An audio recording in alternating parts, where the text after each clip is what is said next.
This is part 2 of Reggie and Sylvester's journey, a word in your shell like. Reggie and Sylvester were on their way to do one of their favourite things in the whole wide world, to stay with Mrs. Butterfield. Every year they would go and see this lovely lady. Her garden was fabulous and full of juicy plants, which she didn't mind you eating. She was kind and clever, and all they had to do was tell her a story.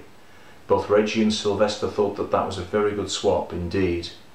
When they got to her garden this time, they noticed she wasn't on her own. There was another human sat next to her. They were both talking and smiling.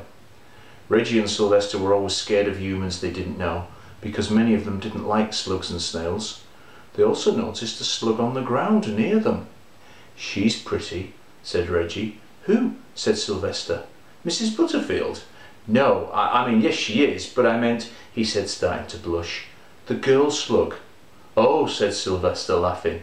"Yeah, she is." Mrs. Butterfield noticed them and called them over. "Reggie, Sylvester, come and meet my friends, Professor Jarvis and Selina."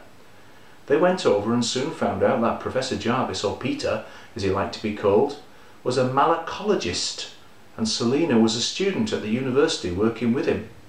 Mrs. Butterfield told them that when Peter was at school, she was his teacher, and she was very proud he'd gone on to be an important professor. "Especially as I was a bit of a naughty boy when I first come to your school, eh?" said Peter, laughing.